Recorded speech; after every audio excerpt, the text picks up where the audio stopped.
All right, so hello everyone. I appreciate your time and the opportunity to be here sharing this presentation with you all. And a few words about me. My name is José Neto. I'm currently a Sitecore developer at Nishtag.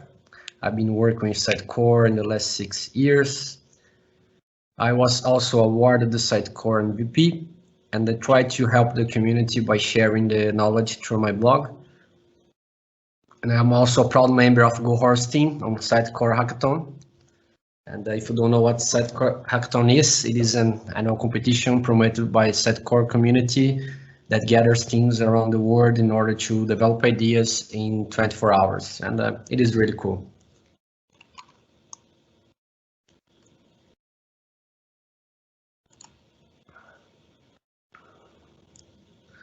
So today we'll be discussing Sitecore multi-site architecture.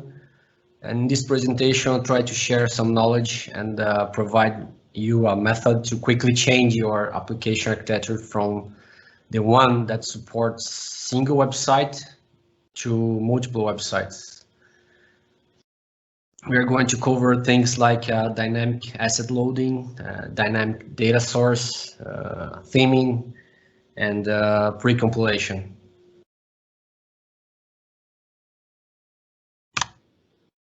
What this multi-site is all about. Usually when we start a project or get a legacy one, we may have only one Sitecore website running. But frequently the same Sitecore instance must be used to support many websites. Let's think in a chain of restaurants. The chain can create the website of the chain. In this case, it will be myrestaurants.com. But later, it will need to have more specific site for each restaurant. They can have a sushi restaurant, but also they can be an owner of a great Italian restaurant, and for each those business they need a website for that. So this scenario push your team to make the Sitecore components and constructor able to support multiple websites on the same instance.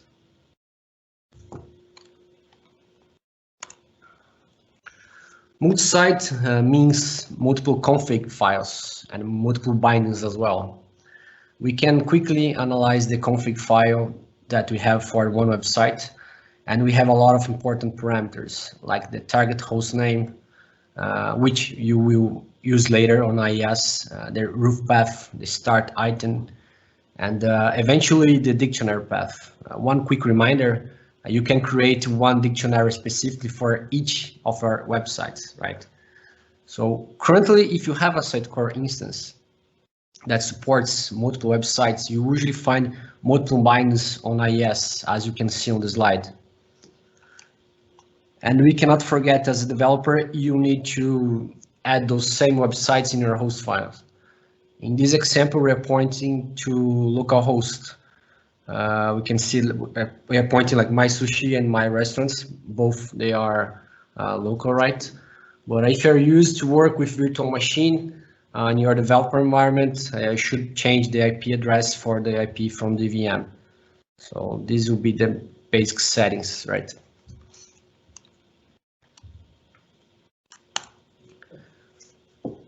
Why it is important to have this strategy in your application? The first reason is the maintenance.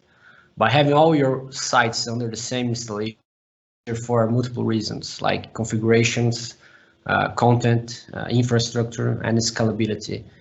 You can do vertical scaling, which is adding more power to the existing machines, or horizontal scaling, which means adding more computers, or basically adding more content delivery services. The second is the content management. Imagine a scenario where you have around 20 websites and 20 Sitecore instances. This will be basically a nightmare. You need to remember the credentials for those 20 websites, and what if you have a workflow in place for all those websites as well. The user will need to authenticate and check all this content spread around multiple Sitecore instances and approve or deny the content, right?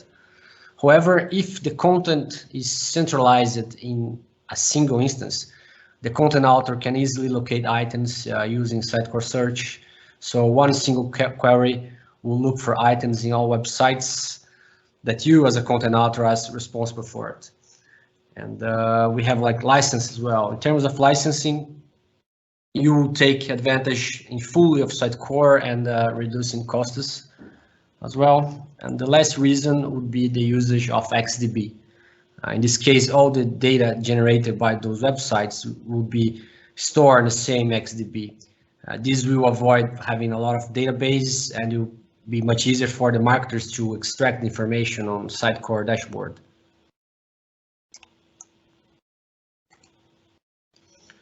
So in order to implement this architectural change, there are a few milestones that you can set, right? In a way that we can see if we're closer to the final goal, which is to make the application being able to support multiple Sitecore websites, right? So the first will be the dynamic asset loading. Here, the idea is to reduce the coupling that all the CMSs have by their own nature. In this case, we're going to break a big chunk of CSS file or JS files into multiple separate ones and load them just when we really need them. The second milestone would be a dynamic data source. This means that when a content author is creating a new data source item through the experience editor, it must be placed on the correct website. Like usually you would have a fixed place in the rendering, but now it must detect which website you're editing. And this content needs to be created in their respective website tree. Then we have theming. Here things start to be really interesting. Theming brings the usability of existing code and extending the current functionality. For example, imagine that component's done and you just want to make some small changes on styling, right? With theming, you will need to adapt the CSS files, and it will help you to do that. And we have also pre-compilation. Speed is important, and again, imagine that you have around 20 websites running on the instance, and you are deploying to a test environment. With the IES reset, you need to warm up all those websites again, and this will take a lot of time, especially for a bunch of websites. However, if you have pre-compilation enabled, this warm-up can be much faster. And also a web-based website. The base website will help you to replicate all the current structure that you have in a single website and use this as a draft to the new websites that are coming.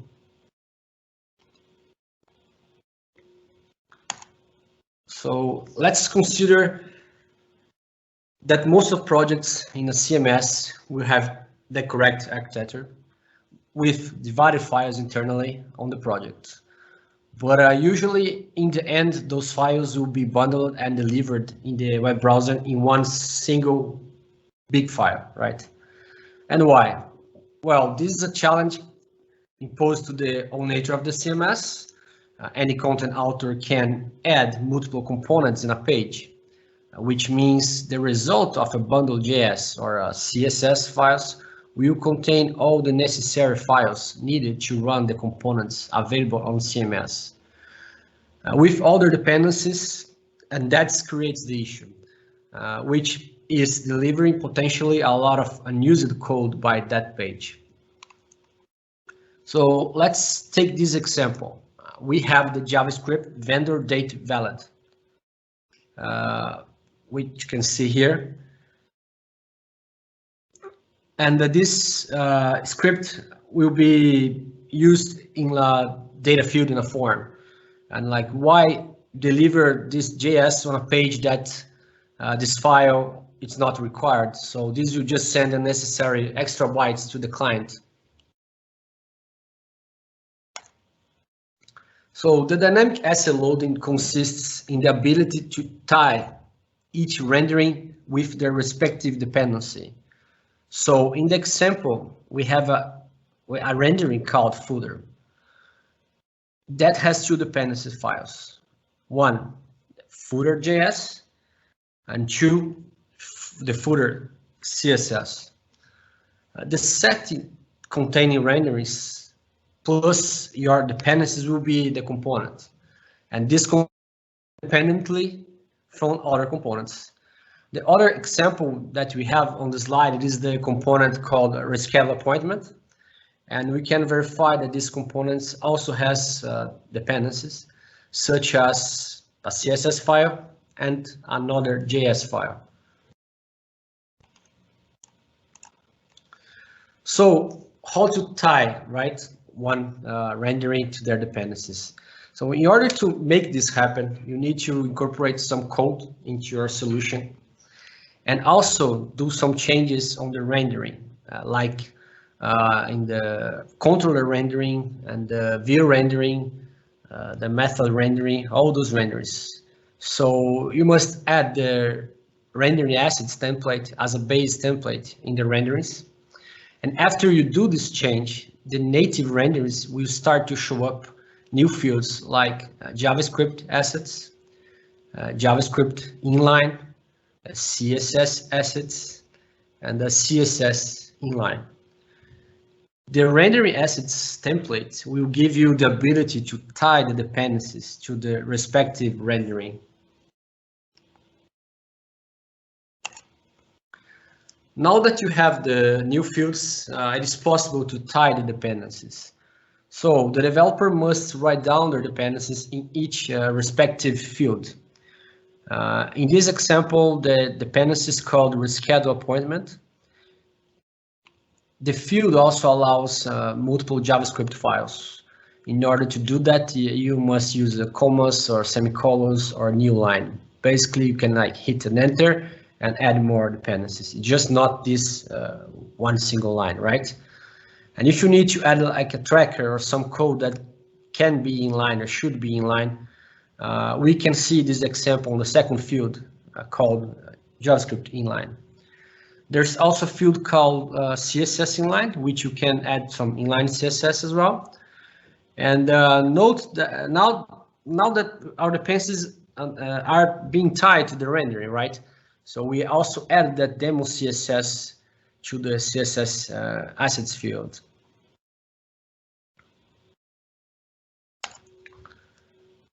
So the result, the feature will be dynamically injected, injecting the dependencies on the page, and that will help us to deliver smaller files to the client.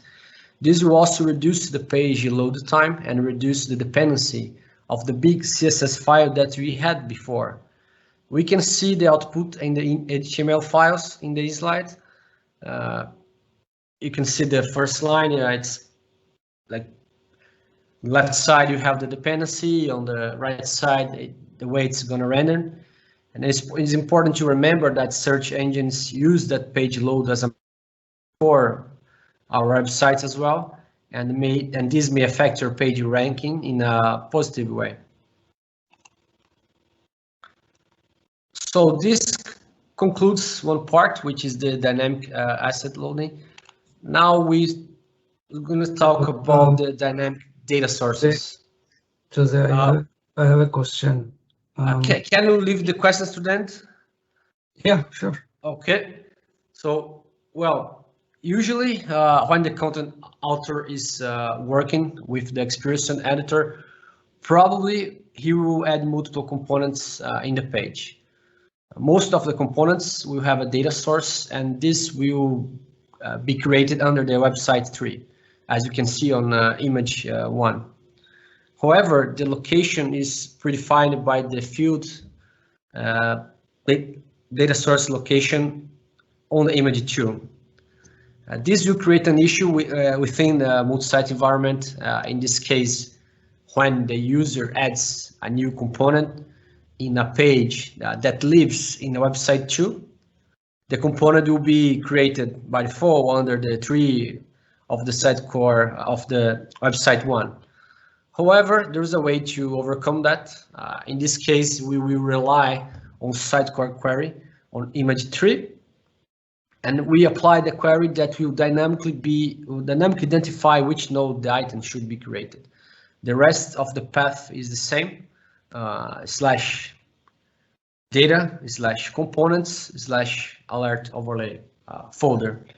So we came to the conclusion that we need to change a lot of the renderings that already exist in the project.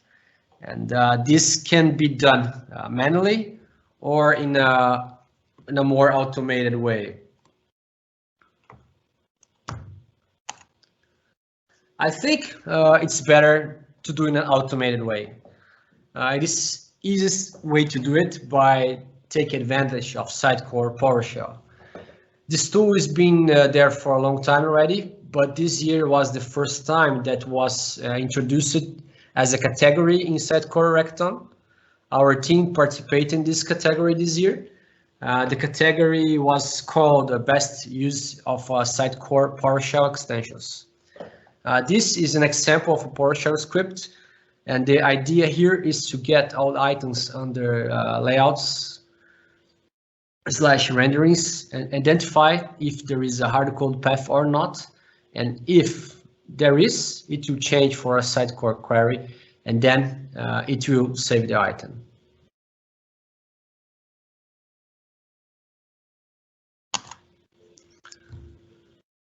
Right, so now that you have fixed all the renderings, we will need similar in all the items under Sitecore tree. We will need to create an additional PowerShell script to get all the items for each item, check if there is a rendering pointing to a hard-code path, and if there is, the PowerShell script must also change the data source for a Sitecore query. Change all the items in the tree can be a little bit dangerous. So after applying this change, you need to test the whole website again and make sure that you basically didn't break anything.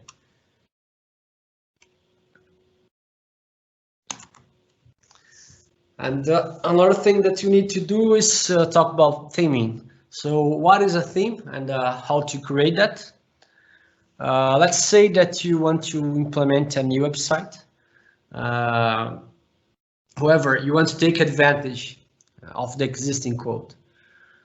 In the image 1, we already implemented a controller.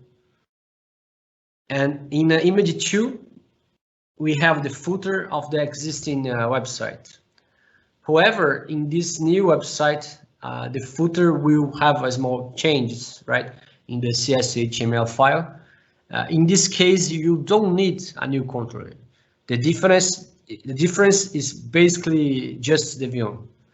So we will reuse the controller, and we will implement code that will switch the view at runtime.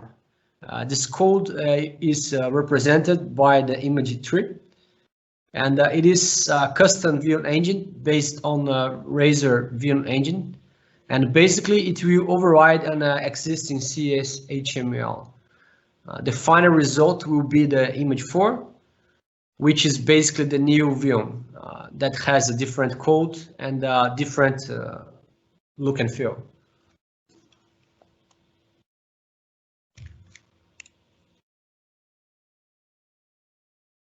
Now let's see how this thing will look in the project. So on the left image, we have some files that already exist in our current website, like site footer. However, since we are implementing a customized view for this footer, we only need to create a new view. We don't need to create again a new controller, right? So the image on the right shows that we have a new, we can create a new project, for instance, called feature.themes that you handle only the customization, or you could also create a different structure in the same project and put that view and configure the theme engine to point to that folder. Now I'm going to talk a little bit about pre-compilation. Well, pre-compilation will basically make your CS HTML into a binary file. So the view will not be compiled at a runtime. This process will happen before that. The startup of your website will be faster, reducing the loading time of your application. The image on the left shows the compiled binary file, and we don't see any traces of the pre-compilation on that file. And this is how your project should be for now. If you just get this, like one of DLLs that you have, like in this example, and decompile that, that's how you're gonna see. But on image 2, we see the pre-compilation enabled. We can see the ASP, and we can see the views over there, right? So if you dig a little bit deeper into the file, we can see how the precompiled view looks like. We'll see some HTML tags mixed with C# code. And by having this, you know that our precompilation was correctly enabled, and it is in place. So now let's move forward and show how to enable the precompilation on the project.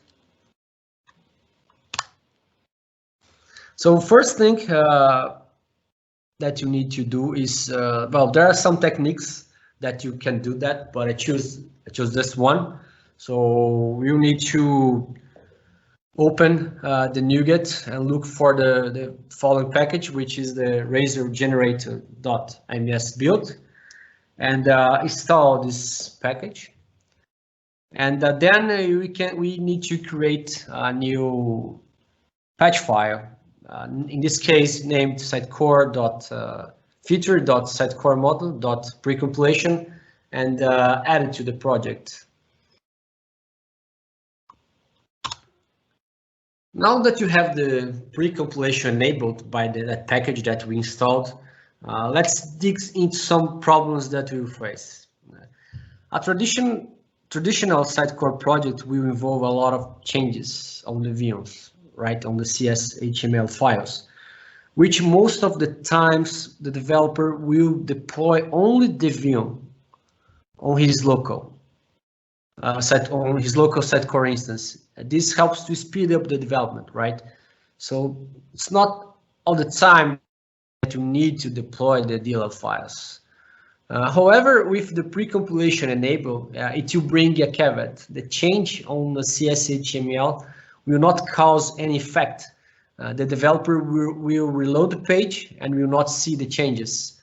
So in order to make this reflect in the web page, the developer will need to build the project and deploy all over again. All the DLL files must be copied. So this can slow a little bit the development process, and there are some ways to overcome this issue.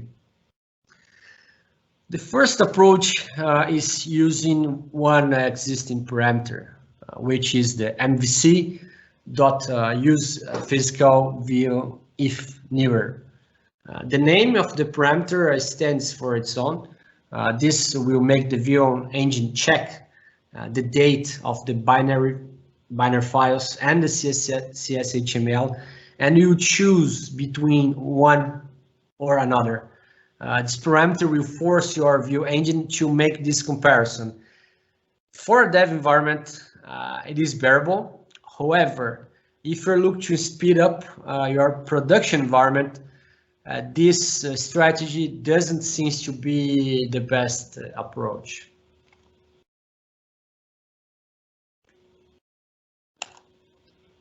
Second approach would be use server role and disable precompilation for the environment. So in this approach, we'll change the XML configuration file and add the following, like environment, then like define, and you put like different than dev or equals to dev. So This will disable the pre-compilation on dev environments and force the view engine to get directly from the CSV HTML files. So for production, it would use the pre-compilation, and for dev, you can disable that, right? Where this environment role is defined on this image 2, it is, in this case, it is on the web config.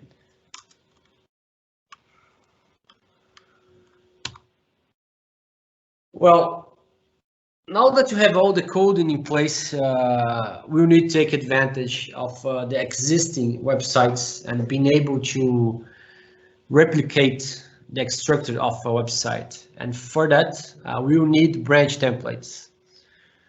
This is basically the concept of having a base website. All the new websites will be created based on your existing one. In this case, I will create a new website based on my restaurant, right? And with a single click, all the structure like settings, data, homepage, they will be easily created. The branch templates allow us to replicate the predefined structures of items in a Sitecore tree and make it very easier for a content author to create a new website.